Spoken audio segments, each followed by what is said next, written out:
क्या आपने कभी सोचा है कि जिस पानी में हम प्यास बुझाते हैं वही पानी मौत का भी दरवाजा हो सकता है? आज की कहानी किसी फिल्म की स्क्रिप्ट नहीं बल्कि राजस्थान की चंबल नदी के उस खौफनाक मंजर की है, जिसे सुनकर आपके रोंगटे खड़े हो जाएंगे। 8 साल की एक बच्ची जिसे गहरे पानी से मौत जैसा डर लगता था, लेकिन एक दिन उसके अपने ही दादा ने नदी को शीशे में धक्का दे दिया जहाँ मगरमच्छों का राज था। पर पानी के नीचे जो उसे दिखा वो मगरमच्छ नहीं, वो कुछ ऐसा था जिसे दुनिया आज भी असंभव मानती है। क्या था वो रहस्यमयी दरवाजा और कौन था वो लाला खुआला घोरी?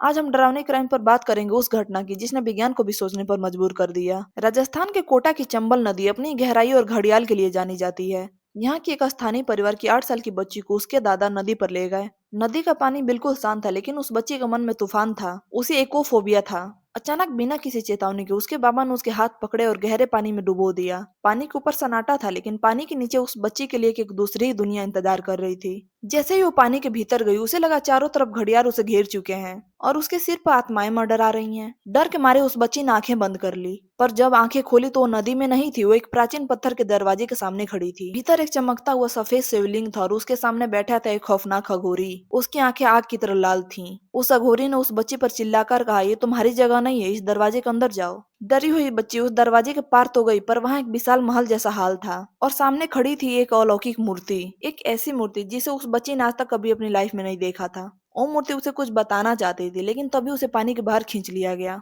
जब वो बाहर आई तो उसे हफ्तों तक बुखार था। लेकिन सबसे हैरान कर देने वाली बात यह है कि उसके बाबा दो एक साधारण पटवारी थे। उन्होंने मुस्कुराते हुए कहा, मिल गई ना उनसे, अब गद्दी पर बैठने का वक्त आ गया है। उस दिन के बाद उस छोटी सी बच्ची के अंदर एक ऐसी शक्ति आ गई जो लोगों के नाम और उसके बीमारियों बिना बताए लिख देती थी। कुछ लोग कहते हैं कि ये कोई छलावा है, कुछ लोग कहते हैं कि कोई दिव्य शक्ति है, लेकिन चंबल के उस गहराई में वो मंदिर आज भी है या फिर कोई पैरेलल यूनिवर्स का रास्ता था, इसका जवाब आज तक किसी के पास नहीं है। क्या आपको लगता है कि नदियों के नीचे वाकई कोई जादुई दुनिया हो सकती है? अपनी राय कमेंट्स में जरूर बताएं। अगर आपको वीडियो अच्छी लगी है तो वीडियो को लाइक करें, चैनल को सब्सक्राइब करें। मिलते हैं अगली वीडियो में, तब तक के लिए धन्यवाद।